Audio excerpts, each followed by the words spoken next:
Hola, muy buenas tardes. ¿Cómo están?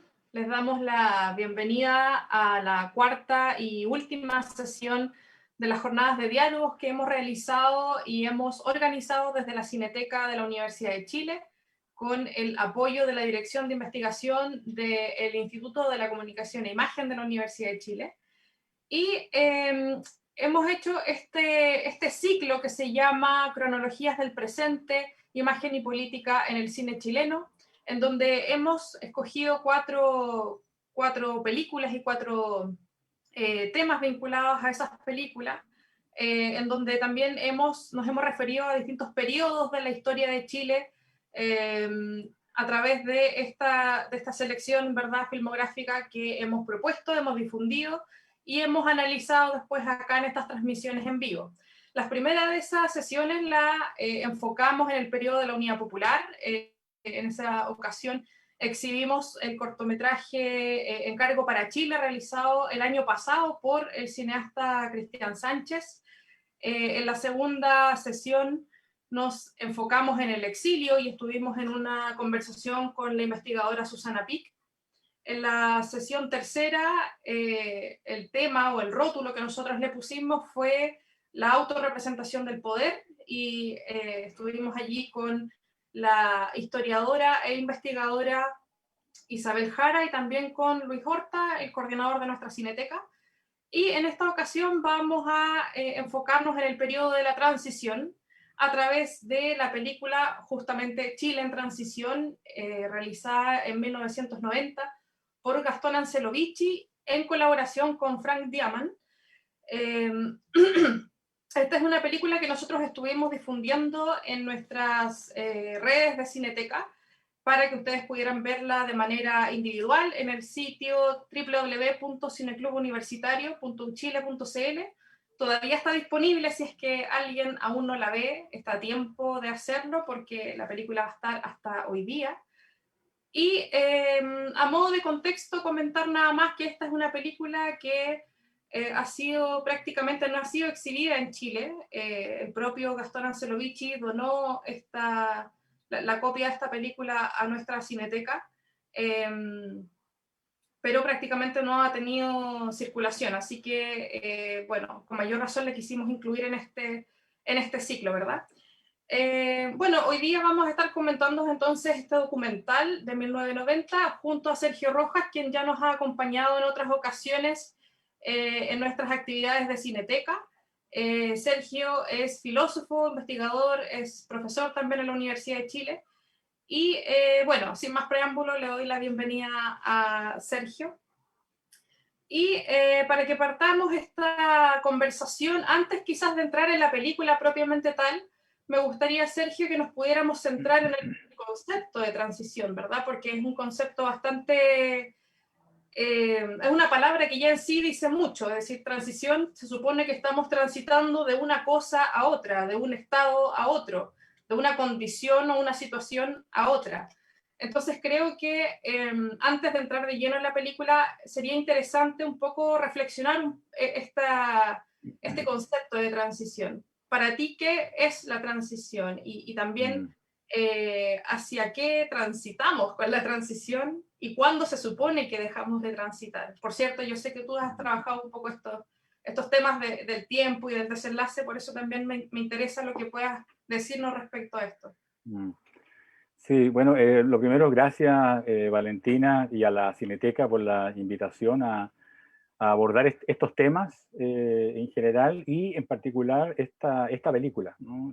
Por su condición de estreno, por lo que es la figura de Ancelovici y por la manera en que ingresa en el tema, ¿no? Ya desde el título, ¿no? Yo creo que, como tú dices, es absolutamente... ¿cómo se podría decir? Pertinente comenzar, como quien dice, antes de entrar en la película, a abordar esto, y sin embargo, si pensamos que el título de la película es Chile en transición, entonces, claro, ¿no? Uno necesariamente llega a la película, antes de haberla visto, ¿no? Llega a la película ya con una cierta idea, ¿no? De lo que es la transición, por lo tanto, discutiendo este tema que propones para iniciar la conversación, yo creo que ya estamos dentro de la película. Yo creo que el concepto de transición es un concepto, en cierto sentido, paradójico, ¿no? un concepto paradójico. A ver, ¿hacia dónde transitamos? ¿No? Una cierta idea casi de sentido común, ¿no es cierto? Sería que la transición es la transición desde la dictadura hacia la democracia, ¿no? Y ahí viene entonces la pregunta de cuánto dura la transición, y si es la transición hacia la democracia, bueno, ¿en qué momento la transición termina? Es decir, ¿en qué momento la institucionalidad democrática está ya establecida o restablecida, ¿no? Se hablaba del retorno a la democracia. Eh, yo pienso que ahí, para comenzar a abordar esta paradoja, a mí me interesa mucho el concepto de retorno a la democracia, ¿no? O de recuperación de la democracia, ¿no? Me parece que es un concepto muy adecuado, ¿no? Muy adecuado, pero tal vez no en el sentido en que comprendíamos, ¿no? Esta expresión allá en los años, a fines de los 80 o principios de los 90, ¿no? Creo que hoy día, más que nunca, se nos hace manifiesto que lo que se ha producido es efectivamente algo así como un retorno, ¿no? Un retorno a la democracia. ¿En qué sentido? ¿No? En el sentido de que, ¿qué es lo que sucedió con la democracia? ¿No? La democracia en el 73, yo diría que se puede decir de varias maneras, ¿no es cierto? Fue interrumpida, fue destruida, eh, sin desconocer el sentido, la pertinencia que tienen esos términos, yo agregaría otro término, y es que la democracia colapsó. Se produce un colapso, yo diría un colapso histórico, un colapso de estatura histórica de la democracia, el año 73. Bueno, esa democracia colapsaba, y habría que preguntarse, examinar en qué consiste ese colapso, por qué se produjo. Pero yo diría que esa democracia colapsada es la que, en cierto sentido, recuperamos a comienzos de los 90, ¿no? O sea, efectivamente retornamos a la democracia o recuperamos la democracia, pero esa democracia que retorna, esa democracia que recuperamos es una democracia colapsada. Y es esa misma democracia colapsada la que comienza a hacer una historia, ¿no? Una nueva historia, por así decirlo, y tiene mucho que ver con lo que está sucediendo hoy día, ¿no? Con lo que está sucediendo hoy día en Chile, ¿no? Bueno, hoy día la democracia es una, es una forma, digamos, que está en crisis a nivel planetario, ¿no? Una crisis inédita, ¿no? Inédita en el sentido de que no se piensan en alternativas a la democracia, ¿no? Esa es la gravedad del problema, y sin embargo la democracia pareciera estar en una situación de crisis, como digo, planetaria, ¿no? Pero particularmente en el caso de Chile, yo creo que encontramos elementos para leer esta crisis justamente en el 73, ¿no? Bueno, antes del 73, digamos, pero el 73 es donde viene a consumarse de alguna manera ese colapso. Entonces, en ese sentido, se entiende, ¿no? Otro elemento más, y es que en buena medida la transición, ¿no? estuvo de alguna manera pauteada por la Constitución del 80. La Constitución del 80 traza lo que iba a ser esa democracia que recuperábamos. Eh, la Constitución del 80 no estaba pensada en sentido estricto, digamos, para perpetuar la dictadura, sino que la Constitución del 80 estaba pensada para fiscalizar la democracia que iba a reinstalarse con el fin de la dictadura. Y es lo que se instaló bajo el concepto de democracia protegida. Entonces, en ese sentido, volviendo al tema que planteabas, ¿no es cierto? ¿Hacia dónde transitábamos? Bueno, hacia la democracia, pero si consideramos estos elementos de análisis, entonces esa transición estaría llegando a su fin. Estaría llegando a su fin ahora, ¿no? Ahora recién, ¿no? Incluyendo el cambio de constitución, ¿no? O sea, el país, ¿no? El país que va a cambiar la constitución es producto de esa constitución que está siendo cambiada, ¿no? Entonces, en ese sentido también podría pensarse que la constitución del 80 hizo lo suyo.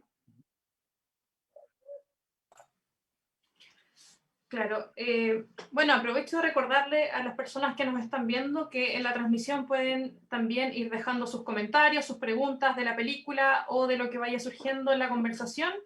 Nosotros al final vamos a destinar un tiempito también a leer esas preguntas y esos comentarios, así que está la invitación para que lo hagan.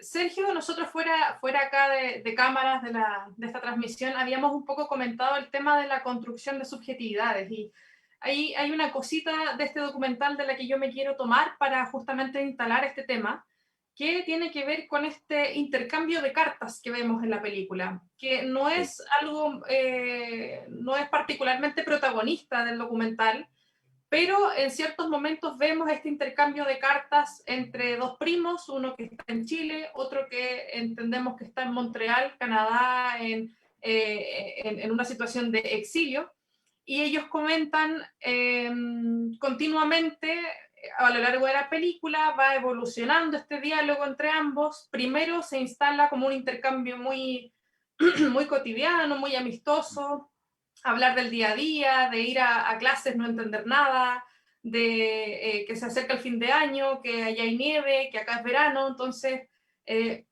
todo ese tipo de conversación de pronto va evolucionando a una especie de oposición entre estas dos personas que se mandan cartas, ¿verdad? Porque el que se queda en Chile decide entrar a la Fuerza Naval, y para este otro primo, que es el que escribe desde Canadá, esto es algo inaceptable.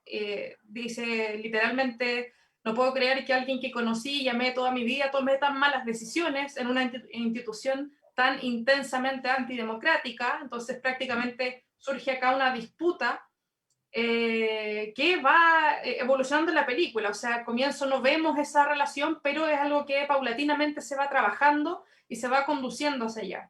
Entonces, Sergio, en esta misma línea, como te decía, esto no es algo preponderante ni protagónico en el documental, pero me parece que es muy interesante también analizar un poco esta evolución, y en ese sentido preguntarse cómo en dictaduras se construyen las subjetividades también, y hacia dónde van evolucionando las subjetividades entre amigos, entre familiares, entre los que se quedan, los que se van, y todas las condiciones que van adoptando, digamos. Sí, sí, yo creo que, a ver, el tenor, el tono, el clima, ¿no? El clima de las cartas que aparece intermitentemente en la película, ¿no? O sea, a lo largo de la película, de pronto escuchamos, ¿no es cierto?, en off, la lectura de estas cartas que los primos intercambian.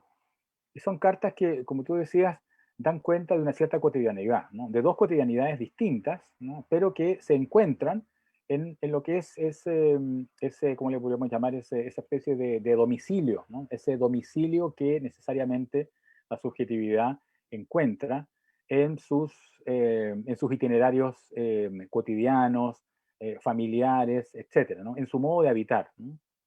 O sea, aunque estemos expuestos a situaciones extremas, a situaciones catastróficas, la tarea de habitar, ¿no? De hacer habitable, ¿no? Incluso de hacer habitable lo tremendo, es una tarea a la cual no se puede renunciar, es como inherente, ¿no? Entonces, en ese sentido, yo creo que lo que va ocurriendo allí es que ambas subjetividades, en determinado momento, comienzan a ver, ¿cómo se puede decir? A territorializarse, ¿no? De manera distinta, ¿no? Ambas deben hacerlo, ¿no? Ahora, en el caso del personaje que está en el extranjero, que que está en el exilio, también está haciendo una cotidianidad, ¿no? De eso dan cuenta las primeras cartas. Pero, ¿qué es lo que ocurre con Chile, ¿no? Chile ha quedado suspendido, ¿no? El Chile de su memoria, ¿no? El Chile que él recuerda y al que espera volver, es de alguna manera un Chile que ha quedado como detenido en el tiempo, ¿no? O sea, ha quedado detenido en, una, en ese momento en que pareciera que la cotidianidad se interrumpió, ¿no? Ese Chile de cotidianidad interrumpida, ¿no? Ha quedado suspendido en el tiempo. Y es por eso que, así lo leo, las decisiones del primo que está acá en el país son no solo cuestionadas, sino que son ininteligibles. Y lo que resulta difícil de entender es que efectivamente el primo ha, ha continuado habitando, ¿no? Ha continuado construyendo, ¿no? Viviendo, haciendo un proceso de cotidianidad, ¿no? Creo que aquí algo que es muy interesante también es el hecho de que la cotidianidad es algo que nunca se interrumpe, ¿no? La cotidianidad siempre está allí, parece haber, de pronto pareciera suspendida, interrumpida, pero en realidad vuelve a recomponerse, incluso, ¿no? Incluso allí en donde lo que ha ocurrido es doloroso, eh, es el miedo. Bueno, la cotidianidad se interrumpe con el miedo adentro, con el dolor adentro, ¿no? Pero no deja de reconstituirse. Entonces, en ese sentido, yo diría que es este intercambio epistolar da cuenta del momento en que dos cotidianidades, ¿no? En que dos formas de habitar comienzan a distanciarse, ¿no? Pero no hay una que esté en una especial situación, digamos, de incomprensión respecto a la otra, ¿no? Sino que son dos cotidianidades que están haciendo una historia distinta y una de ellas incorpora dentro de esta cotidianidad la imagen congelada de Chile en el momento del colapso. Lo veo en esos términos. Y en el caso de Chile, bueno, hay una cotidianidad que fue construyendo hoy día podríamos decirlo así, ¿no es cierto?, en el desarrollo del mercado, de la mercantilización de la vida cotidiana, el individualismo que implica sus propios procesos de subjetividad, el consumo, etc. Sí, justamente te iba a preguntar por la, por cómo podemos pensar en la transformación de estas subjetividades que se dan en este periodo llamado la transición o el inicio de la democracia, esa cosa como un poco indecible, un poco difícil de categorizar o de periodicidad, así como de una forma tan clara por lo menos.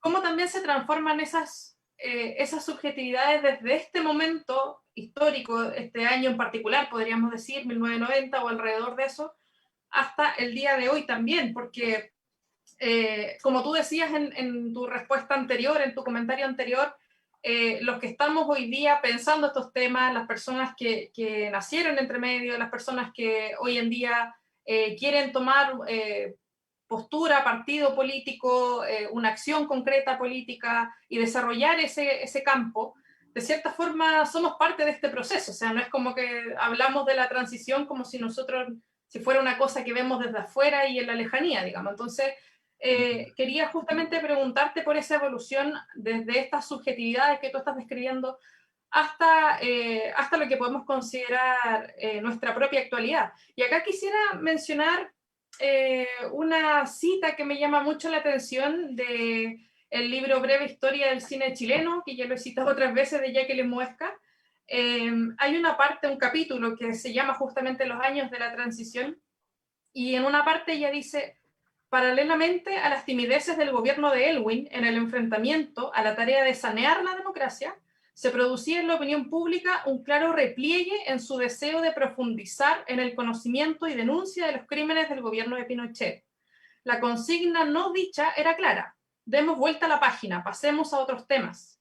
En ello concurrían múltiples factores: cansancio por los años de luchas dolorosas y agotadoras, hambres de reposo, anhelos de huir del martirologio, darse una tregua, decepción de algunos ante el ya previsible derrumbe de las utopías, búsqueda quizás oportunista de otros de un simple acomodo personal. A mí me llama mucho la atención esta cita que menciono, porque claro, ya habla como de un ánimo, de un ambiente muy de no querer hacerse cargo del recorrido político que se venía trabajando antes, ¿no? Entonces, acá se ofrecen distintas hipótesis de por qué podría generarse ese cambio de ánimo, ese cambio de ambiente general, en realidad. Entonces, con eso como antecedente, me gustaría justamente preguntarte por cómo entonces evoluciona esta subjetividad desde este periodo hasta hoy en día, podríamos decir. Sí, bueno, es un tremendo tema ese. A ver, tomando como motivo para ingresar en el tema que señalas, la misma cita, ¿no?, que traes del libro de Jacqueline.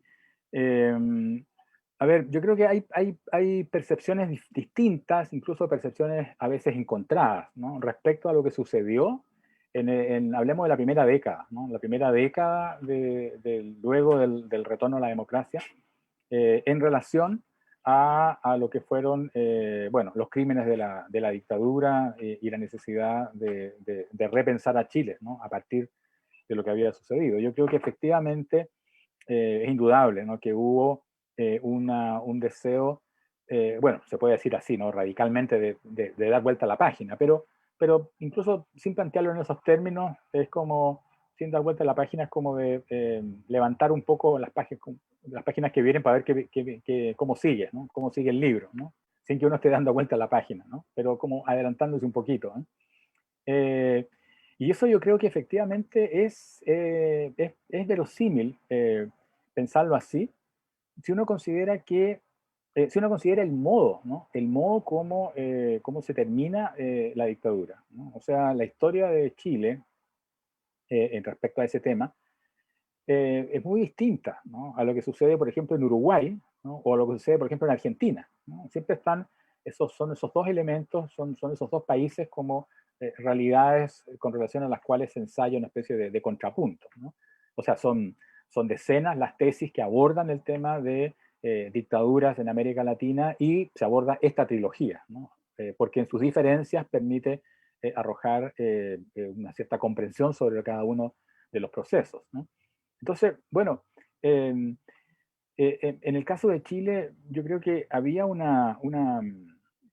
uno piensa en el plebiscito, ¿cierto? Si uno piensa en el plebiscito y el eslogan del plebiscito, ¿no? La alegría ya viene. Yo creo que es muy interesante volver sobre esa alegría, ¿no? Porque yo pienso que esa alegría efectivamente llegó, ¿no? Llegó en el momento en que se sabe que Pinochet no sigue en el poder. Eso fue un momento muy extraño. Fue un momento muy extraño porque ¿cómo se podría decir? Si pudiéramos hablar así, ¿no? La subjetividad país, ¿no? Había incorporado estructuralmente, ¿no?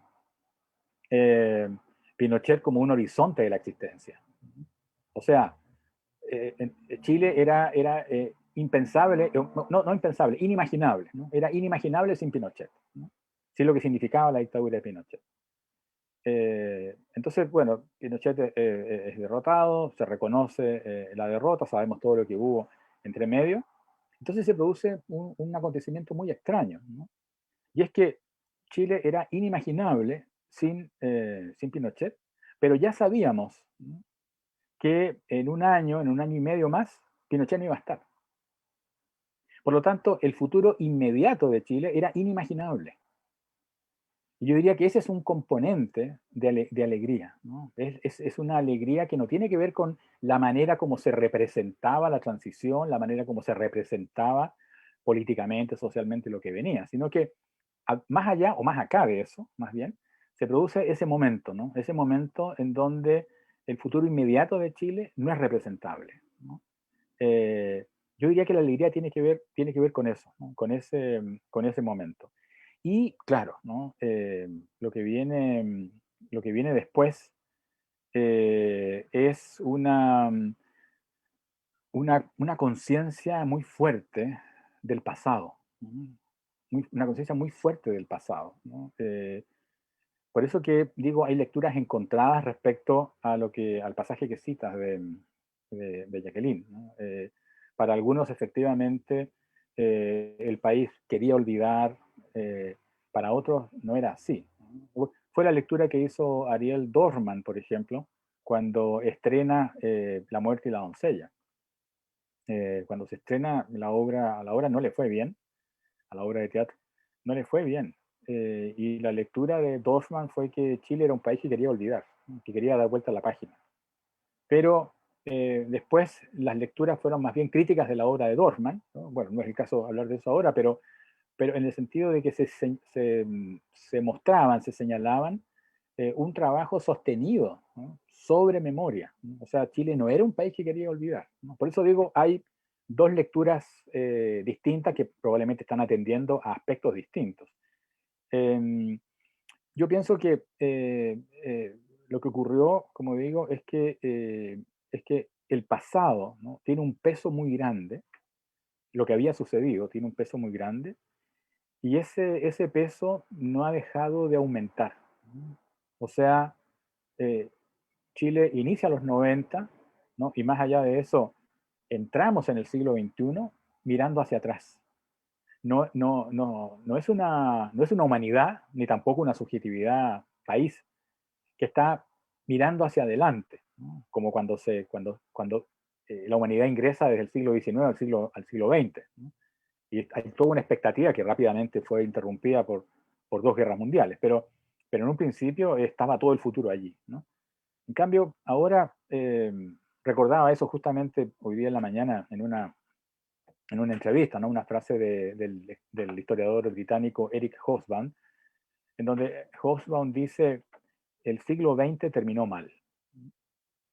El siglo XX terminó mal. Él está pensando en Europa, nosotros podemos pensar también en Chile, ¿no? El siglo XX terminó mal pensando en las cosas que se cayeron. Tú lo mencionabas al comienzo, ¿no es cierto?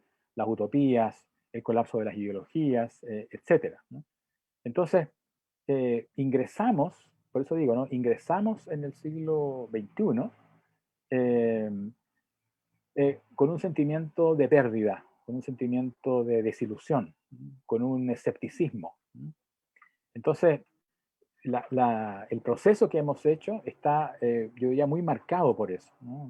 Hoy día somos un país que yo diría que tiene más pasado que futuro. Tiene una mirada hacia el pasado más que hacia el futuro. Es un país que tiene más memoria que imaginación en este momento, ¿no? Y eso tiene que ver con este proceso histórico complejo que hemos hecho, ¿no? No tiene que ver solamente con la clase de políticos que tenemos, etcétera, ¿no? Sino que con este proceso complejo, como digo, eh, que hemos hecho, ¿no? Entonces, tenemos esa paradoja, ¿no? Esa mirada volcada hacia el pasado, un pasado que está lleno de víctimas, ¿no?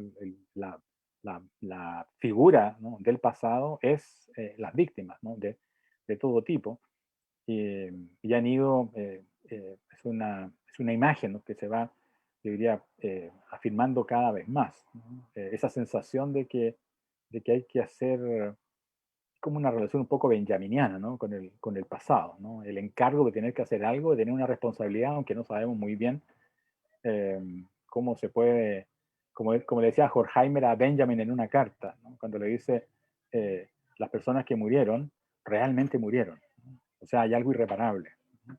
Lo cual no significa deshacerse del encargo, ¿no? Sino que asumir la responsabilidad de otra manera, ¿no? En fin, estamos en eso, ¿no? Yo creo, hoy día, ¿no?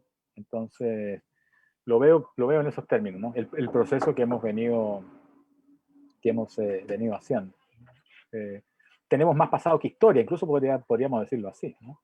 El, el pasado ya no cabe en la historia, no hay un relato, no hay una matriz narrativa que pueda contener este pasado que prolifera, ¿no? En fin, lo veo así, ¿no? Más que responder la pregunta, creo que lo que hago es como comentarla, ¿no? Como decía al comienzo, era un tremendo tema el que estaba proponiendo. Sí, no, pero esa es la idea. Sí, después de todo, yo al hacerte esa pregunta no esperaba que me pudieras dar una respuesta cerrada al respecto. De hecho, bueno, esto último que estás comentando creo que también se evidencia bastante bien en los que sí son los protagonistas de este documental, que son estos tres ex uniformados que ahora son entrevistados, que fueron ex militares, uno era jefe de carabinero, cargado de la seguridad, de hecho en la misma moneda, ¿verdad? Que estuvo ahí en el día del bombardeo, muestra unas fotografías. Creo que esto que tú dices se puede ver muy bien reflejado en estos personajes que están evidentemente muy marcados por su pasado, porque los tres comparten esta condición de haber sido expulsados. Uno de ellos cuenta que fue torturado por sus propios compañeros de la Fuerza Aérea, creo que era ese caso. Entonces, ellos están muy marcados por su pasado. Esta persona que primero señala que había sido condenada a muerte, después se le cambió eso por 30 años de cárcel, y eso después se cambió por 20 años de exilio. Exilio, sí. El otro de ellos cuenta que en un momento a él le dicen, ¿y usted acaso no se da cuenta que estamos en guerra? Y él dice, Guerra. no me lo parece. y también sale de su cargo, sale de su puesto. Yo creo que el que era jefe de Carabineros y que después llega nuevamente a La Moneda y hace este recorrido muy nostálgico, creo que es el que más condensa de todos los entrevistados justamente esta característica de estar profundamente marcado por el pasado y por la transformación que hubo después de todos esos años en donde él no entró a La Moneda hasta que llegara la democracia. Y de hecho hay una cosa muy simbólica, él se había dejado este bigote, dice yo me voy a afeitar y sacar el bigote el día que llegue la democracia y lo voy a hacer feliz, y él después de eso va entonces a la Moneda de nuevo. Ahí claramente hay como una forma de estar determinado por el pasado, y creo que estos mismos personajes hacia el final del documental también muestran una proyección futura muy clara. Este mismo jefe de Carabineros decía algo así como que la policía uniformada nunca más tenía que olvidar digamos, como su aspecto social, de labor social, nunca más estar desconectada, ¿cierto?, de la ciudadanía. Otro de ellos quería reincorporarse a la Fuerza Aérea para poder restituir el valor democrático desde el interior, digamos, y como contribuir en ese proceso. Entonces, estos personajes igual están, digamos, proyectados hacia el pasado y hacia el futuro. Hay como un sentido, una unidad de sentido. Yo no sé cómo ves tú ese aspecto, el sentido, el propósito, el tener una finalidad, en justamente de cuando ya comienza esta transición, ¿verdad? Porque este documental además se hace en un periodo que es como el pasar de un lado a otro, donde está terminando, no hay una idea tampoco muy clara. A mí me parece personalmente que el documental es como bien de una estructura muy poco, como muy desordenada también. Me parece que hay muchos temas que se quieren meter y que no tienen como un orden muy claro, muy específico. Entonces, en esa perspectiva, ¿tú ves que hay una transformación en la idea de sentido después de los años de la democracia hasta hoy quizá? ¿O se pierde, se conserva esa noción, se transforma? A ver, yo creo que es interesante lo que ocurre con estos tres militares uniformados, ¿no? Uno de ellos carabinero, porque, porque hay distintos elementos allí, ¿no? Uno de ellos es, claro, la relación que ellos tienen no solamente con el golpe, ¿no? Sino que con el modo en que las respectivas instituciones, ¿no?, a las que ellos pertenecen se comprometen en el golpe, ¿no? Entonces, tanto una lectura de los acontecimientos, por haber sido contemporáneo y protagonista de ellos, como también de lo que pasa en su propia institución. Y yo creo que ahí uno puede ver diferencias, ¿no? Porque el caso del carabinero, eh, que es eh, Muñoz, ¿verdad? Claro. Él era escolta, si mal no recuerdo, era jefe de escolta, ¿no?, del presidente Allende, ¿no? De hecho, en la famosa fotografía, ¿no?, en donde está Allende eh, con un casco, ¿no? Bueno, el casco, dice él, lo muestra cuando muestra la fotografía, dice, ese casco es mío, ¿no? Era mi casco que se lo pone el presidente, es un casco de carabineros. Eh, y, eh, y cuando hace la visita a La Moneda, ya con su bigote rasurado, va recorriendo las dependencias internas y, como tú dices, está preso de una nostalgia, ¿no?, de una nostalgia muy grande, ¿no? Y hay un momento en que él se emociona, y que es el momento en que llega a la puerta, en donde, según se señala en el documental, es la puerta del salón, en donde Allende muere, en donde Allende se suicida, ¿no? Y está cerrada, ¿no? Es el momento en donde siempre pareciera que él está a punto como de quebrarse, pero ese es el momento en donde él se emociona.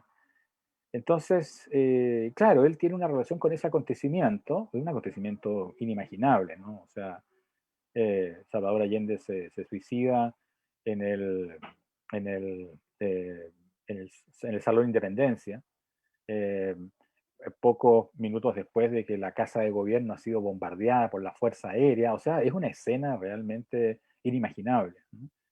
Eh, entonces, la relación por lo menos en el relato que vemos en el documental, la relación de este carabinero ex escolta es una relación con el golpe, ¿no? Con el golpe, con la democracia violentada. Eh, no hay una, por lo menos en lo que vemos en el documental, no hay una relación, una reflexión respecto a su propia institución, ¿no? Excepto hacia el final cuando, como tú bien recordabas ahora, él dice, claro, ¿no? El cuerpo de carabineros nunca debe olvidar este compromiso con el pueblo, con la sociedad civil, etc. En cambio, los otros dos, que fueron sancionados por su, no solamente sancionados, digamos, sino que fueron torturados por sus compañeros de arma, incluso uno de ellos habla de amigos, ¿no? Él vio como amigos habían participado también en las torturas. Entonces, son personas en donde la relación con el golpe está mediada también, no exclusivamente, pero está mediada también por lo que les pasó al interior de la institución a la que pertenecían, ¿no? Entonces, en ese sentido, no es raro, cuando uno va escuchando ese relato que va haciendo cada uno, no es raro, por lo menos no me extrañó, ¿no?, que uno de ellos quisiera pedir su reincorporación, ¿no? Claro, él tiene un discurso, dice yo quiero seguir sirviendo a mi país desde mi institución, colaborar con la democracia, pero después de haber escuchado sus testimonios, uno no puede dejar de pensar que lo que él quiere es una reivindicación, o sea, hay una fractura en su identidad. Y eso es lo que él quiere de alguna manera restituir, ¿no? Quiere de alguna manera como reivindicar, ¿no? Reivindicarse un poco ante sí mismo, ¿no? Entonces, en ese sentido, procesan de manera distinta, ¿no?, lo que fue el golpe militar, ¿no? En el sentido eh, de que la violencia del 73 se inscribe de manera diferente en los respectivos relatos de construcción o reconstrucción de subjetividad. Y yo diría que eso ocurre en general, digamos, ¿no? Le ocurre en general a las personas, ¿no? Cuando uno se pregunta cómo recuerdan lo que sucedió, ¿no?, a quienes de alguna manera fuimos contemporáneos de ese acontecimiento, ¿no?, desde distintos lugares, desde distintas, en fin, edades, etc., ¿no? Eso es lo que me sugiere eh, el, la, el testimonio, ¿no?, de estos militares, ¿no? Yo creo que, a propósito, efectivamente, como tú dices, es un documental que por momentos pudiese parecer un poco, no sé si desordenado, pero como que no está... eh, eh, claro, como que uno se pregunta por el relato, ¿no?, el relato del documental, ¿no? Eh, pero en ese sentido también se podría pensar que lo que hace el documental es como disponer documentos, ¿no? Yo diría que son distintos documentos que están allí.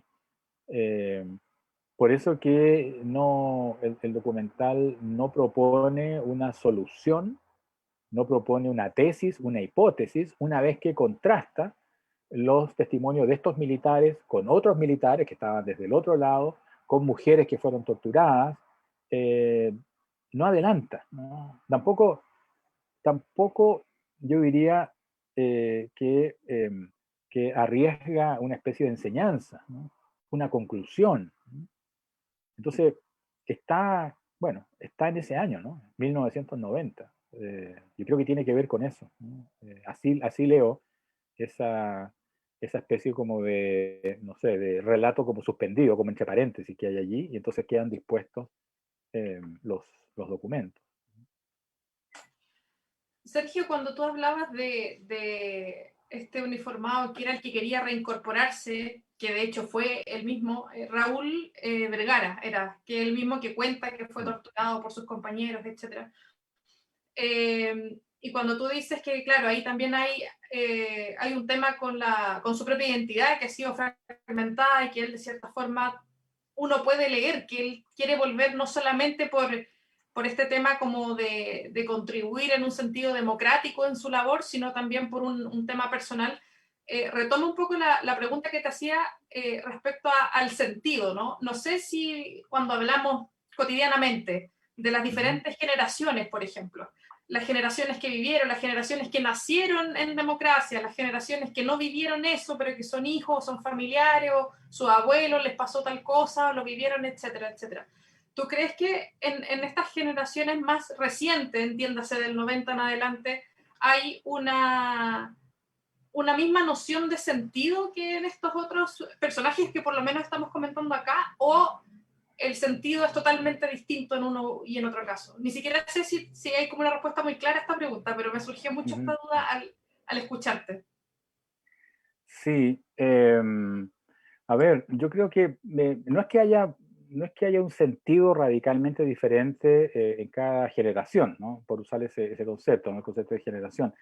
Em, yo lo vería de la siguiente manera, ¿no? Estoy pensando, me acordé a propósito, cuando te escuchaba en este último comentario, me acordé de un texto de Todorov.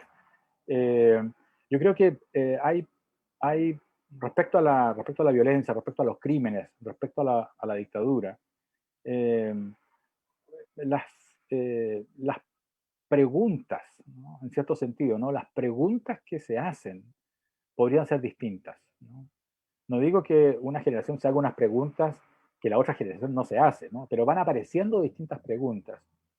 Entonces, no recuerdo el nombre de la investigadora ahora, pero una investigadora española que desarrolló un trabajo muy, muy interesante sobre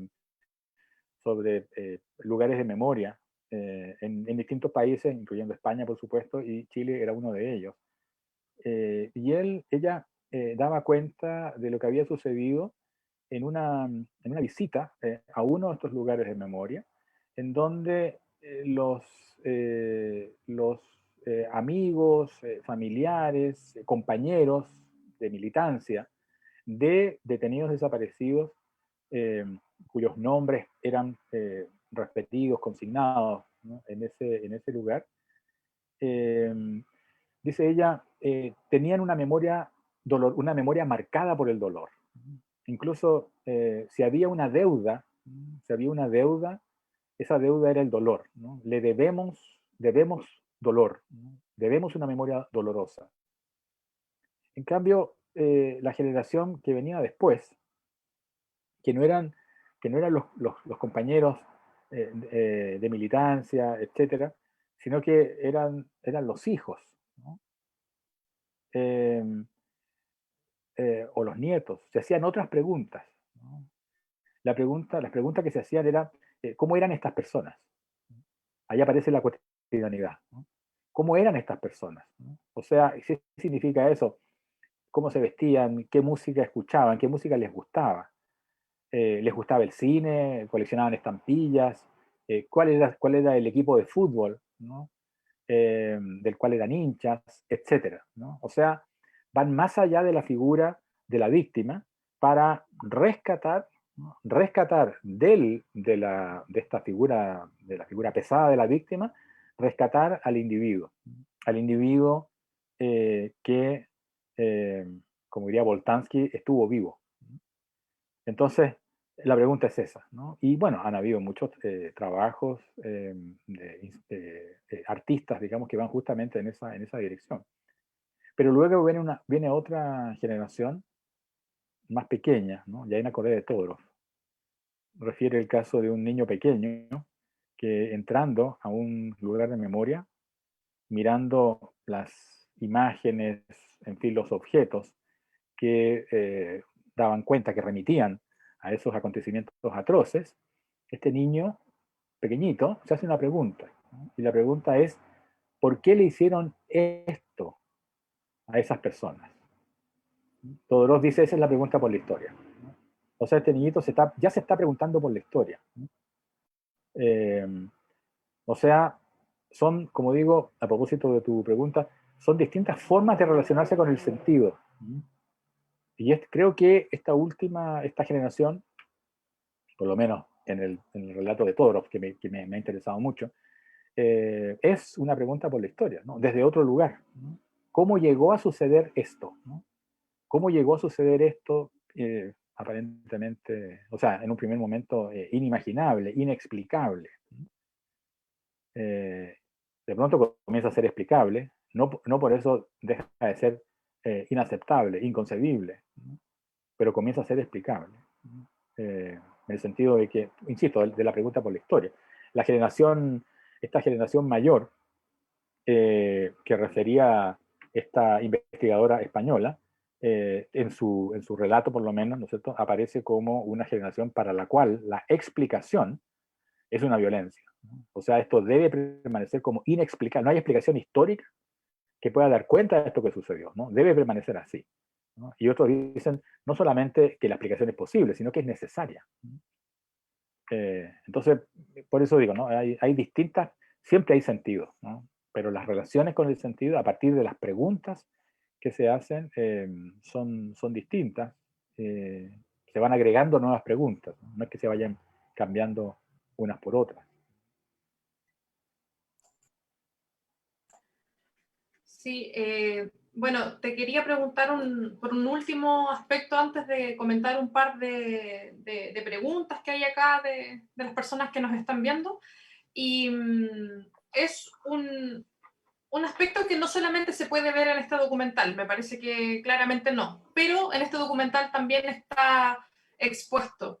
Y a mí en lo personal me llama mucho la atención esta especie de flexibilidad del lenguaje. De hecho, lo hablábamos en la última, en la sesión anterior a esta, en donde hablamos justamente de la autorrepresentación del poder, de cómo la dictadura se representó a sí misma, en un sentido cotidiano, en dar un discurso, una imagen construida, etc.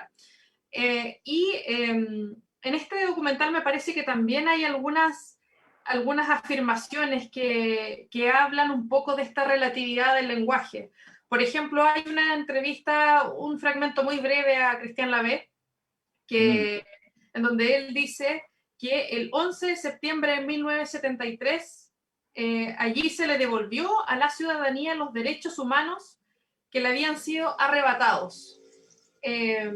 Por otra parte, hay otro momento en donde, bueno, lo mencioné también, a un ex uniformado se le pregunta de si acaso él se ha dado cuenta de que estamos en guerra. Él dice, no, me parece que no, y aparentemente por esta postura que él develaría con esa respuesta es suficiente para decir ya estás fuera de tu cargo.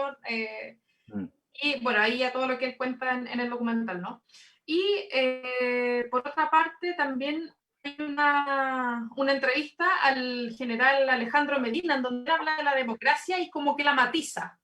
Él dice que la democracia debiera ser como el estado normal de las cosas, la condición en la que debiéramos vivir siempre, pero hay ciertas situaciones en donde se convierte en mala o en poco conveniente cuando ya no es funcional a un cierto modelo político, económico, y allí entonces hay momentos en donde se deben transgredir ciertos derechos. Me parece que esos ejemplos que menciono, que son bastante sutiles en el documental, ninguna de ellas es como tiene un gran desarrollo ni nada, me llama la atención esa relatividad del lenguaje en donde yo digo algo, manifiesto un discurso y parece que ya es como incuestionable, pero al mismo tiempo uno podría decir lo contrario y pareciera que no es más verdad. No sé si me explico. En el fondo, siento que son situaciones o afirmaciones que únicamente existen en la medida que son dichas, ¿verdad? Hablábamos un poco de eso también respecto a la sesión anterior de este ciclo que hicimos, así que no sé qué piensas de eso tú, de la utilización del lenguaje y de cómo se utiliza de una manera muy flexible, yo diría en exceso flexible. Sí, claro, entiendo, creo entender a lo que te refieres con la flexibilidad del lenguaje, ¿no? Igual me llama un poco, o sea, en el sentido de que el lenguaje admite lecturas, posturas respecto a este acontecimiento tan divergentes, en fin, desde cierta perspectiva como evidentemente son posturas que ellas mismas en su enunciación parecieran ser una violencia, ¿no? en ese sentido son posturas muy poco flexibles, por eso digo que es paradójico el uso, ¿no? La, las declaraciones, las afirmaciones de Medina, ¿no? De Medina Lois, no tienen nada de flexibilidad, ¿no? Ahora, yo diría que, a ver, lo que dice la B, lo que dice Medina Lois son declaraciones en donde eh, hablan desde una convicción, ¿no? O por lo menos lo que expresan es una convicción, ¿no? Habría que preguntarse si esa convicción realmente existe, ¿no? O es una convicción que se construye en la declaración, ¿no? Pero es una manera de decir, usted no me va a hacer decir otra cosa. De hecho, la B en su entrevista dice, yo sé hacia dónde me quiere llevar usted, ¿no? Yo sé lo que usted quiere que yo diga, ¿no? Y entonces, bueno, se da una serie de rodeos, ¿no? Para decir que eso no lo va a decir, que sea un tema hasta donde no va a llegar, porque antes de eso hay una posición, incluso uno de ellos, no sé si es la B o Lois u otro, hace la referencia, ¿no es cierto?, a que habría sido la propia ciudadanía la que le pidió al ejército, el 73, intervenir, etcétera, ¿no? Eh, a ver, yo creo que ahí hay varios elementos a traer a colación, ¿no? Uno de ellos es el hecho de que, bueno, el concepto de guerra, ¿no? El concepto de guerra es un concepto que está desarrollado, elaborado en lo que se conoce como la doctrina de la seguridad nacional, ¿no? Que es mencionada justamente por por uno de los militares, ¿no? La doctrina de la seguridad nacional eh, que fue adaptada para, digamos, que surge en el marco de la Guerra Fría y que fue adaptada para los países de América Latina, la Escuela para las Américas, etcétera, define lo que denominan enemigo interno. O sea, un concepto no tradicional de enemigo, ¿no? El enemigo interno se define por la ideología. Ahora, ese concepto, ¿no?, de enemigo interno hace sistema, de alguna manera, entra en correspondencia con lo que podríamos llamar eh, el, el miedo. El miedo, que yo creo que es un tema, no sé si se ha trabajado tanto, ¿no?, pero habría que volver sobre ello. El miedo al marxismo, que es algo que en Chile la derecha o cierta derecha comienza a desarrollar ya a comienzos de los años 60, ¿no? Cuando fracasa el gobierno de Alessandri, de Jorge Alessandri, en sus políticas de modernización, y entonces es una derecha que se queda sin país, digamos, o mejor dicho, una derecha que se queda sin estrategia política. La única estrategia que le queda entonces, ya a partir de esos años, es exacerbar el conflicto. Exacerbar el conflicto, y el recurso para ello es el anuncio, ¿no es cierto?, del peligro del marxismo. Todo esto en el marco de la Guerra Fría, etcétera. Recordemos la frase de Hobsbawm, ¿no? El siglo XX terminó mal. Entonces, en ese marco, acontece lo que se conoció como la vía chilena hacia el socialismo. Eso yo creo que es algo muy importante, ¿no? O sea, creo que hay un tema ahí sobre el cual seguramente vamos a volver en este tiempo, en estos años. La vía chilena hacia el socialismo era algo absolutamente inédito. Eh, Más todavía tratándose de una coalición en donde algunas de sus partes fundamentales, ¿no es cierto?, se declaraban explícitamente marxistas, pero, pero en el proyecto de una vía, de llegar por la vía chilena hacia el socialismo. La vía chilena era la democracia. Eso era algo tan extraño que ni siquiera la Unión Soviética creía en eso, ¿no? La Unión Soviética no creía en la vía chilena hacia el socialismo, ¿no? Por eso que cuando el gobierno popular, Salvador Allende, le pide dinero a la Unión Soviética, el dinero que envían es muy menor, ¿no? Porque realmente no creían, ¿no?, que se pudiese llegar al socialismo por esto que se llamaba la vía chilena. Entonces, lo que me interesaba señalar es que en los días que pasan, ¿no?, entre el momento en que Allende es elegido en las urnas, ¿no?, y el momento posterior en que va a ser confirmado por el Congreso, lo que ocurre en el país es una situación de pánico por el lado de la derecha. Es una cosa, Harold Harberger, ¿no es cierto? Uno de los fundadores de la Escuela de Chicago, describía esa situación como pánico. Hay que, yo creo que es algo en lo cual uno no repara mucho lo que ocurre en ese tramo.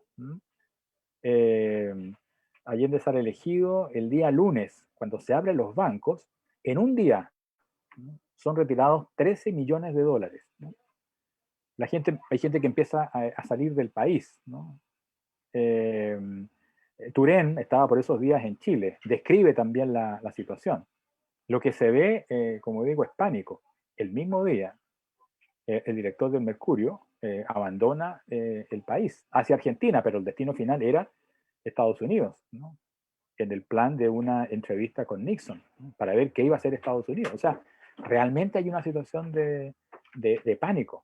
Eso era lo que estaba sucediendo. Entonces, bueno, todos esos elementos tenemos que tenerlos presentes, ¿no? A la hora de abordar esta extraña o violenta, ¿no? Convicción desde donde hablan o hablaron estos personajes que fueron protagonistas de esta historia. El gobierno, digamos, la vía chilena hacia el socialismo, en cierto sentido, he estado trabajando recientemente en un artículo sobre eso, era algo inviable fuera de la democracia. Aquellos sectores de la izquierda que no creían en la vía democrática apostaban por la otra vía, pero esa otra vía en la mayoría de los casos implicaba una división en las Fuerzas Armadas, cosa que hoy día sabemos era prácticamente imposible. Entonces, la vía chilena hacia el socialismo era imposible fuera de la democracia. Los hechos demostraron que la vía chilena hacia el socialismo era también imposible por la vía democrática.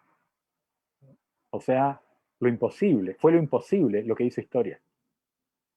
Y eso es algo que creo que es importante volver a pensarlo, ¿no? Cómo lo imposible, como tal, hace historia. Es un tema que me parece tremendo, ¿no? Terrible bueno, y fascinante al mismo tiempo para pensar para pensar estos procesos. Entonces, bueno, y ahí entre medio, ¿no? Estos individuos tratando de explicar el protagonismo que tuvieron. Y no todos desde el mismo lugar, ¿no? Algunos mucho más acomodados que otros. Sí, me impactó tanto lo que dijiste que casi se me cae mi teléfono acá.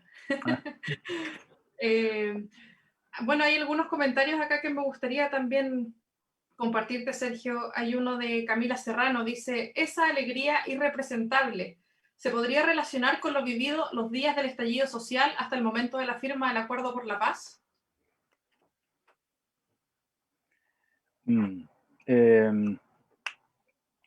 Yo tiendo a pensar que no, ¿no? O sea, creo que no se pueden analogar. El estallido, como yo lo veo, como yo lo leo, no es un momento de alegría. No es un momento de alegría, es un momento es un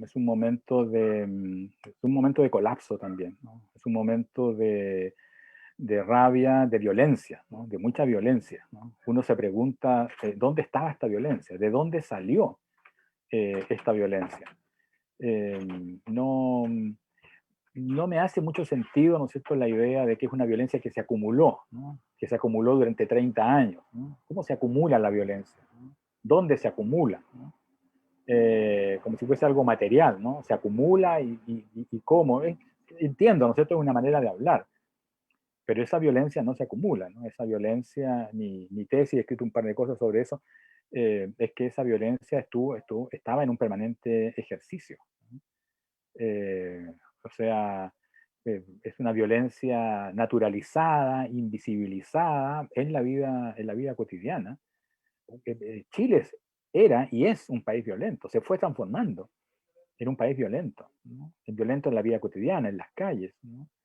Eh, Ahora mismo, ¿no es cierto?, en la situación de pandemia, cuando cuando se establecen las medidas de, de cuarentena, por supuesto, ¿cierto? Obviamente, esto me lo comentaba un defensor público, disminuyen significativamente los casos de violencia, de asaltos, ¿no? Asaltos con violencia, obviamente disminuyen, pero aumentan la violencia, los casos de violencia intrafamiliar. Y esos casos de violencia familiar, de intrafamiliar que aumentan de una manera realmente significativa, alarmante, no están referidas en la mayoría, como uno pudiera pensar, o estaría tentado de pensar, de violencia contra la mujer, contra las mujeres.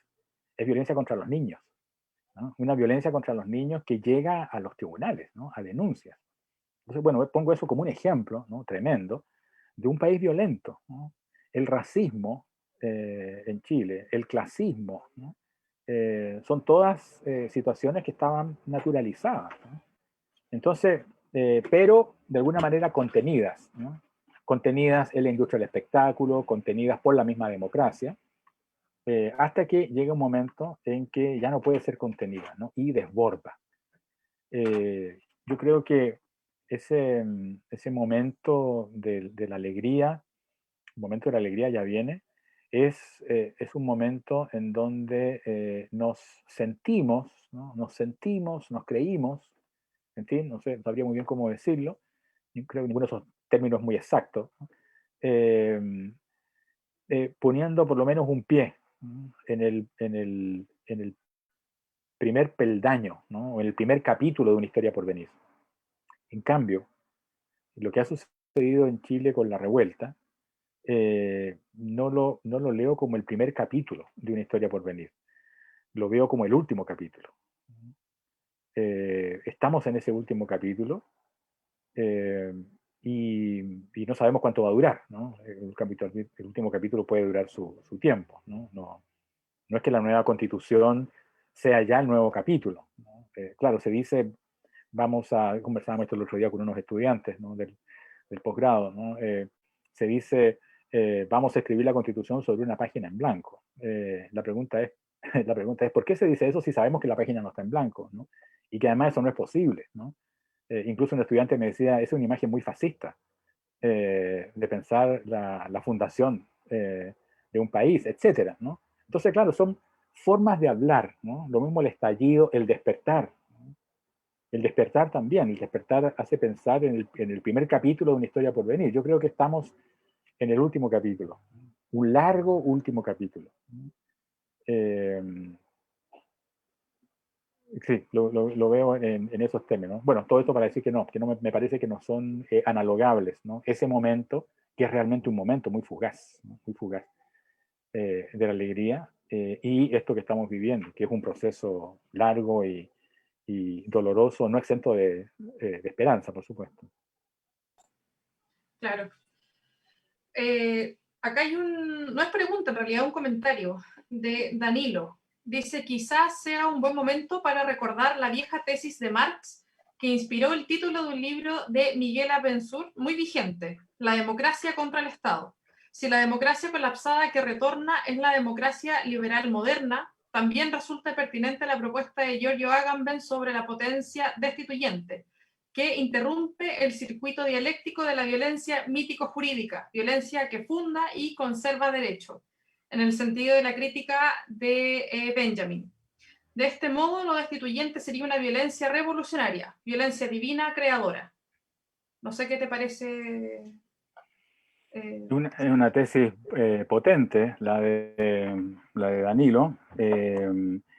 Digamos, comparto el interés, ¿no? Comparto el interés por esa discusión. Me parece que es una discusión, una reflexión que tenemos que hacer. Ahora, si miramos a lo que está sucediendo, a ver, lo que estamos viviendo hace ya un rato, ¿no?, es una, llamémosle crisis, ¿no? Yo tiendo a hablar de agotamiento, pero hablemos por ahora de crisis, ¿no? Una crisis de la institucionalidad, una crisis de la autoridad, ¿no?, a todo nivel. Esta crisis de la autoridad genera un coeficiente de... Pensemos esta crisis antes del estallido, antes de la revuelta. Esta crisis de la institucionalidad y la autoridad genera un coeficiente de inestabilidad, ¿no? Ese coeficiente de inestabilidad podemos asociarlo, puede ser motivo de una expectativa positiva de cambio, de emancipación, de construir una sociedad más justa, etc. Y para otros puede ser motivo de una inquietud, ¿no? De la inquietud ante la destrucción. Ante la destrucción, no una destrucción cinematográfica de la sociedad, ¿no? Sino una destrucción, un capítulo más, ¿no? En la destrucción de los vínculos sociales. Entonces, ¿qué es lo que sucede hoy día? Yo diría que la crisis de la democracia tiene que ver con eso, ¿no? La crisis de la democracia es hoy día la crisis de la política, ¿no? La crisis de la institucionalidad, la crisis de la representación en todas sus formas. Hay una lectura que propongo respecto a la escena, ¿no es cierto?, de Plaza Italia, del monumento a Baquedano, etcétera, en esa línea, ¿no? Entonces, hoy día, la democracia, la crisis de la democracia, es la crisis de la política. Claro, tal vez podríamos abundar en ello, ¿no? Tal vez podríamos decir, sí, es bueno, ¿no? Podríamos decirlo, ¿no? Podríamos escribirlo. Eso es lo que quiero decir, ¿no? Podemos adherir por escrito a la catástrofe. Subrayo por escrito. Adherir por escrito al entusiasmo por el fuego. Por escrito. Muchas veces en un artículo debidamente indexado, ¿no? Etcétera. Otra cosa es pensar, como yo lo veo, ¿no? Otra cosa es la responsabilidad de pensar lo que está sucediendo, ¿no? Un orden colectivo, ¿no? Que está realmente en una situación de inminente catástrofe, ¿no? Eso es lo que estamos viviendo, ¿no? Yo lo he llamado en otros contextos el fin del mundo, ¿no? El fin del mundo como proceso, no como acontecimiento. Entonces, en ese sentido, leo esta crisis de la democracia, ¿no? Por supuesto, más allá de las redes sociales, más allá de la clase de políticos y políticas que tenemos, en fin, ¿no? Lo que hago, bueno, que es lo que habitualmente hago con las preguntas de Danilo, es comentarlas más que responderlas, ¿no? Son tremendas. Sí, perfecto. Acá hay otro comentario de Macarena. Dice, es interesante pensar que esa especie de caos de diversas texturas, personajes, militares y fuerzas policiales que vuelven a pensar una posibilidad de reintegrarse a la vida democrática tras haber salido de ella. Personajes fuera de Chile, las distintas ramas de las Fuerzas Armadas, víctimas de prisión y tortura. Hijos, ese momento de alegría desde las alturas, desde donde se ve al pueblo festejando. Es esa marea con la que hoy también recordamos ese momento, está in situ. Sí, claro, claro. Es pensar la relación con un colectivo. Hay que tener presente que hoy día lo que algunos han denominado la crisis de la sociedad o la destrucción de la sociedad, ¿no? La crisis o la destrucción de la sociedad, como decía recién, no es un evento cinematográfico, sino que tiene que ver con la disolución de los vínculos sociales, ¿no? Hay sociedad allí en donde las relaciones entre los individuos son sociales, ¿no? Eso significa no familiares, ¿no? Una familia no es una sociedad, no religiosas, ¿no? Sino que sociales, es decir, los partidos políticos, los sindicatos, las asociaciones de padres y apoderados, etcétera, ¿no? Todos esos vínculos son vínculos sociales. Preguntémonos qué es lo que sucede con esos vínculos en un momento de radical crisis de la autoridad de todo tipo, crisis de las instituciones de todo tipo, eso significa el Congreso, la Iglesia, el Estado, etcétera, los partidos políticos. ¿Qué es lo que sucede allí, ¿no? Lo que sucede es lo que algunos anunciaban, ¿no es cierto?, como el fin de la sociedad, ¿no? Incluso si uno se toma en toda su radicalidad planteamientos como como el de Hayek, por ejemplo, diría que esto está perfectamente en esa línea, ¿no? El fin de la sociedad, ¿qué, qué es qué es lo que encontramos al otro lado del fin de la sociedad? Al individuo, ¿no? Al individuo, ¿no? Esta sociedad individualista, consumista, mercantilizada, es una sociedad entre comillas, ¿no? Entonces, la crisis de la autoridad, ¿no? La crisis de la representación, la crisis de la democracia, el desprestigio de la política, no necesariamente es una vía casi inmediata, natural, forzosa, hacia el momento de la revolución, ¿no? Ese fenómeno es un fenómeno que corresponde, ¿no? Que sintoniza perfectamente con una sociedad mercantilizada, individualista, consumista, que hace de las redes sociales, por ejemplo, no digo que las redes sociales sean solamente eso, pero que puede hacer de las redes sociales la plataforma de una indignación, de una rabia, pero que no tiene como perspectiva la constitución de un sujeto político, de un agente transformador, etcétera. Claro. Sergio, bueno, hay otra pregunta que se me estaba pasando, la verdad. Que dice, en líneas generales, ¿de qué modo el cine chileno ha articulado una suerte de temporalidad anacrónica en la que el pasado supervive en el presente en un ejercicio de memoria? Yo no sé si de pronto tú has trabajado, como sé que también has trabajado bastante con cine, no sé si de pronto hay alguna lectura por esa vía que puedas comentar. Sí, yo creo que el cine, a ver, hay algo que está sucediendo, ¿no? Hay algo que está sucediendo, eh, no es que esté sucediendo a partir del cine, ¿no? Sino que es algo que está sucediendo, no se está sucediendo epocalmente, y el cine acusa recibo de eso y está inscrito también en esos procesos, ¿no? Eh, y eso que está sucediendo lo podría enunciar de la siguiente manera.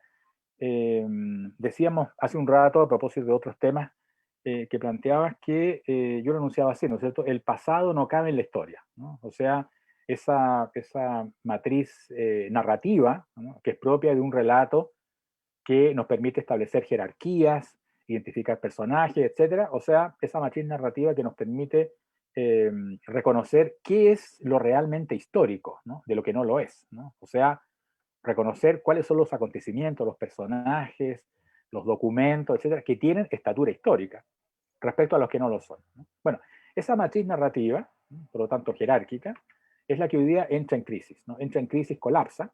¿Y qué es lo que ocurre? Emerge el pasado. ¿No? Emerge un pasado, digámoslo así por ahora, un pasado insubordinado, ¿no? Eh, entonces, ¿significa eso que no hay relatos? No, significa que los relatos se multiplican, ¿no? No hay un relato maestro, ¿no? Los relatos se multiplican. Es lo que algunos denominaron, ¿no es cierto?, el fenómeno Baradit, ¿no? No es solo Baradit, pero como que Baradit le puso el nombre a este interés por la historia, por estas historias, ¿no? O sea, libros de historia pirateados, ¿no? Que se vendían en la calle, que se agotaban, realmente es un interés por la historia que contrasta con lo que algunos podrían decir, ¿no es cierto? Chile no tiene interés por el pasado, por la historia, es todo lo contrario, ¿no? Solo que, claro, no por esa historia consagratoria, llena de efemérides, la mayoría de ellas relacionadas con el campo o con glorias militares, sino que con estas historias múltiples, ¿no? Ahora, ¿qué es lo que va ocurriendo entonces? Creo que está aconteciendo una nueva concepción del tiempo. Una nueva concepción del tiempo en donde ya no se trata de entender el devenir como un curso de sentido, en donde los acontecimientos están articulados en relaciones de causalidad, dirigiéndose desde el pasado hacia el futuro. En esa concepción, por supuesto que más de alguien dirá, uy, todavía están hablando del golpe militar si pasó hace tanto tiempo, en esa concepción del tiempo, ¿no? Pero lo que hoy día pienso que ocurre o presiento es una transformación, no solamente en, los, en las disciplinas, ¿no? Como un asunto de reflexión filosófica, por ejemplo, ¿no? O de la teoría de la historia, sino que hay una especie de conciencia respecto a un nuevo curso del tiempo, en donde la linealidad del tiempo, por muy compleja que sea, lineal, en todo caso, va siendo subvertida por una concepción del tiempo entendida como podríamos hablar de estratos, ¿no? Tomando el concepto de Koselleck, ¿no? Estratos del tiempo, no periodos, ¿no? No periodos, ¿no? Sino que estratos del tiempo. O, tomando un concepto de Deleuze y Guattari, mesetas. Entonces, un estrato, no siendo un periodo, un estrato no viene antes o después que otro, ¿no? Las mesetas no están una después de la otra, sino que están una sobre la otra. Entonces ese pasado está en el presente, está alojado en el presente y produce efectos en el presente. En el contexto de las marchas, ¿no? Donde sí había un elemento festivo, escuchábamos que coexistían, ¿no es cierto?, en las canciones El Pueblo Unido, Jamás será vencido, de Quilapayún, que es un tema del año 73, con El baile de los que sobran, ¿no? De Los Prisioneros, ¿no? Que es un tema del año 86. Diríamos, son tiempos distintos. Claro, a lo mejor eran generaciones distintas. No, creo que son estratos, ¿no? Distintos, ¿no? Pero que están superpuestos, ¿no? En este tiempo que sería un presente, pero no un presente entendido como un periodo tensionado entre un pasado que se va alejando y un futuro que todavía no ha llegado. Bueno, esto está ocurriendo en el cine. El cine está acusando recibo de esto, a veces en formas, estoy pensando en Agüero, por ejemplo, ¿no? Este documental maravilloso que es El otro día, por ejemplo, ¿no? Eh, las películas, esta última que ha sido bien, bueno, no sé si bien, pero ha sido harto discutida también, la película de Andrés Wood, Araña, eh, creo que por nombrar algunas, ¿no? Son películas que están reflexionando justamente, no volviendo atrás, ¿no?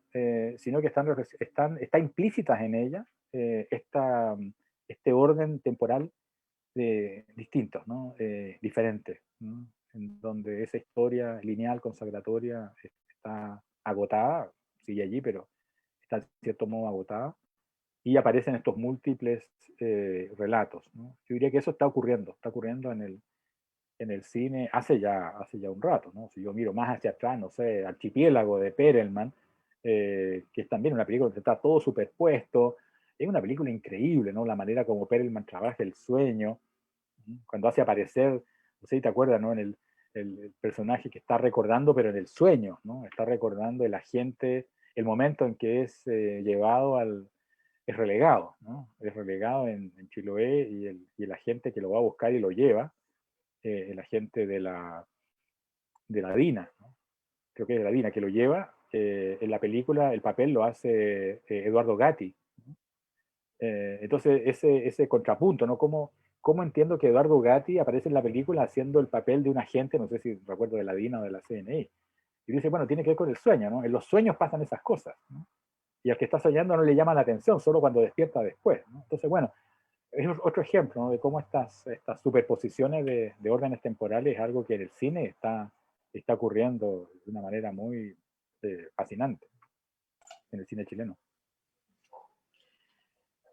Bueno, una última pregunta que nos llegó recién de María Verónica Dávila. Dice, ¿será que ya la democracia no nos representa y habrá que buscar nuevos modelos? Eh, a ver, yo creo que no es que, a ver, lo diría de la siguiente manera, ¿no? Creo que la democracia funciona en un régimen de representación.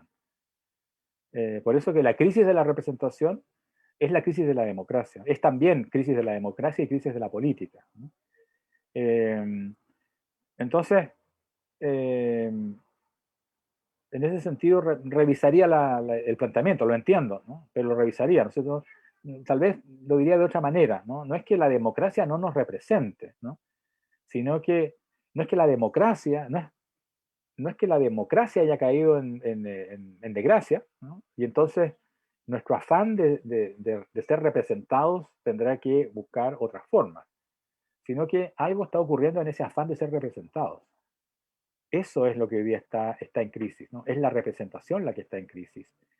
Eh, en cierto sentido, se podría decir, claro, la democracia nos desilusiona. La democracia nos desilusiona. Entonces, yo me preguntaría, ¿llegamos muy ilusionados a la democracia? ¿No será que llegamos desilusionados? Vuelvo a esa afirmación de Hobsbawm, ¿no? El siglo XX terminó mal, ¿no? Salimos desilusionados, llegamos a la democracia desilusionados, pensando que, pensando en muchos casos, ¿no?, que la tarea fundamental de la democracia era evitar que algo que sucedió volviera a suceder. No es precisamente una concepción de la democracia que esté llena de futuro, que esté llena de entusiasmo. Bueno, de esa manera llegamos a la democracia después del siglo XX. Entonces, tenemos una tarea importante. Habitualmente no evito hacer la lista de los hay que, ¿no? Hay que hacer esto otro, vaya a saber uno cómo se hace, ¿no? Más bien el desafío es intentar pensar esto que está pasando, que nos está pasando. Sí, bueno, Sergio, acá hay algunos saludos. Marcelo, Rafa, dice un gusto escucharte. Sergio, saludos. Vicente, agradece la instancia. Pero esa sería básicamente las preguntas y comentarios que habían. No sé si tú antes de cerrar quisieras agregar alguna cosa, Sergio. Hemos hablado, esto ha significado hablar de muchos temas, ¿verdad? Por una parte el documental ya está como predispuesto a eso, nos predispone a eso. Y además con todos estos comentarios de las personas que nos están viendo, también hemos ampliado bastante la conversación. No sé si hay algo que de pronto se te haya quedado en el tintero, que quieras comentar antes de cerrar. Sí, bueno, algo muy puntual que tiene que ver con el documental y con el título del documental, ¿no es cierto? Chile en transición. Este Chile en transición, si uno no supiera, ¿no es cierto?, quién es Gastón Ancelovici, si uno no supiera que el documental se hizo en el año 90, entonces uno pensaría que el Chile en transición es un documental que propone una lectura, ¿no?, de todo el proceso de la transición, con ese título, ¿no?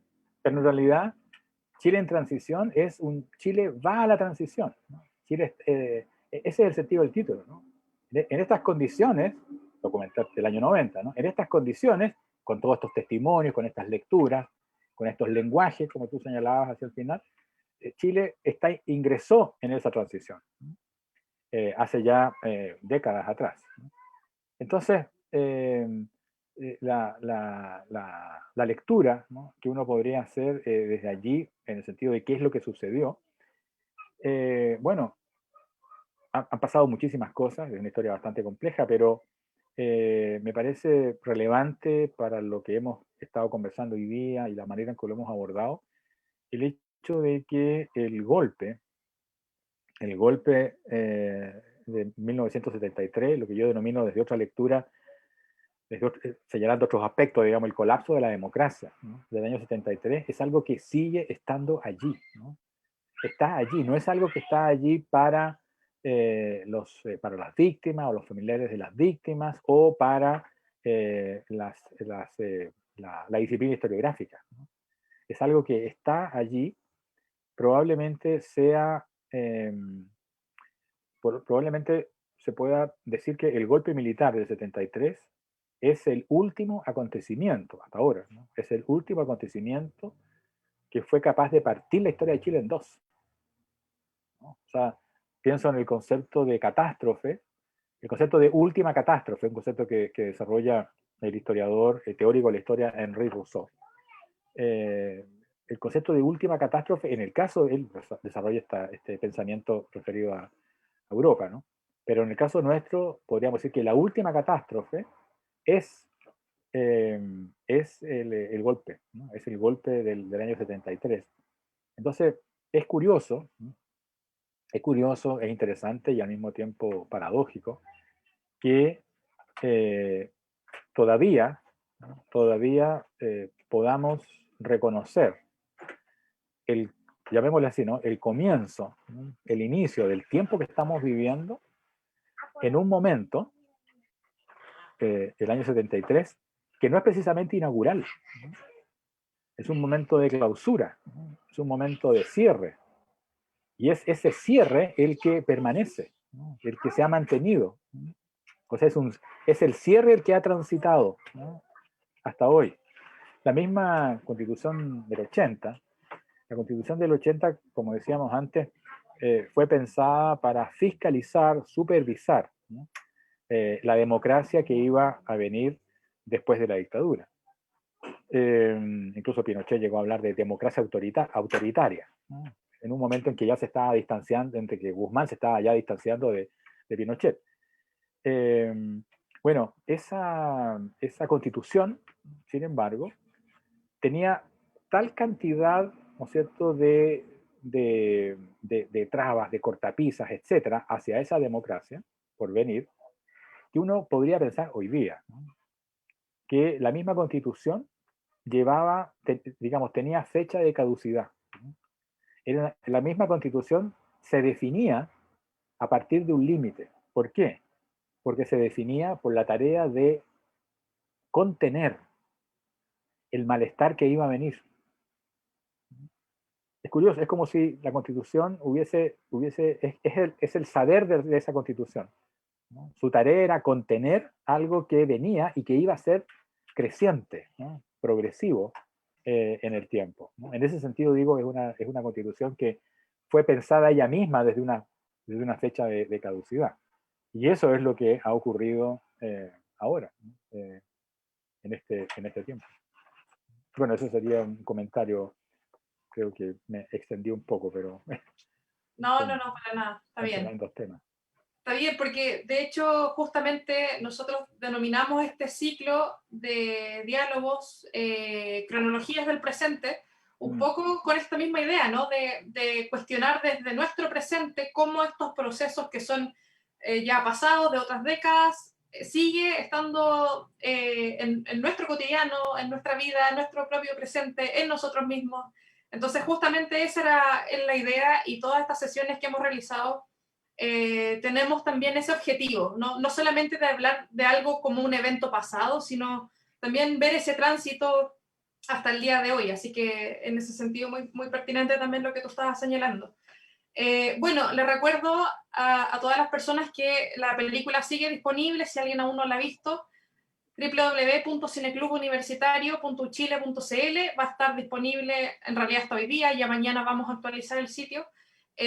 Aprovecho también de comentarles en exclusiva, porque no hemos publicado esta información, pero el día martes 27 de abril a las 7:30 de la tarde vamos a tener la primera función de nuestro cineclub online, que nosotros lo hemos venido haciendo ya desde el año 2016 y el año pasado y obviamente de manera online. Estamos organizando un ciclo que se llama el documental Hoy, y vamos a incorporar 3 documentales chilenos, coincidentemente los 3 del año 2019, Harley Quinn de Carolina Driasola con José Luis Sepúlveda, El viaje espacial de Carlos Araya, y Álvaro Rockstars Don't Wet the Bed de Jorge Catoni. Van a estar disponibles también en nuestro sitio, el que les acabo de dar, así que queda la invitación. Ese día vamos a realizar un cineforo con todos los realizadores, hablando un poco de sus películas y también de lo que podríamos llamar el documental chileno hoy en día. También les recuerdo que nuestra Cineteca tiene un sitio web que es www.cinetecavirtual.uchile.cl.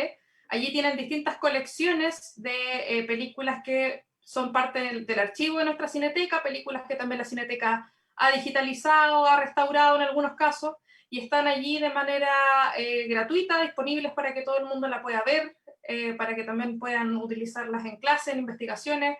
Así que les dejo el dato para que sigan viendo películas que de pronto son películas que no circulan mucho en otros circuitos, que no tienen nada que ver posiblemente con los contenidos que podemos ver en televisión o en otros tipos de formatos, ¿verdad? Así que les dejo esa invitación desde ya.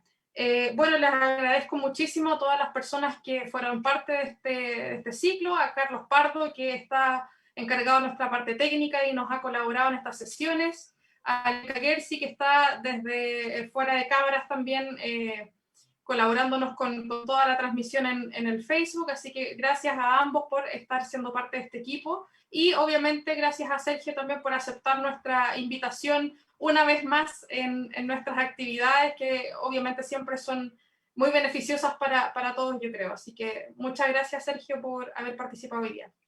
Gracias, Valentina. Nos vemos entonces en una próxima ocasión, y las informaciones las estaremos publicando en las redes sociales de la Cineteca de la Universidad de Chile. Muchas gracias y nos vemos en otra ocasión. Adiós.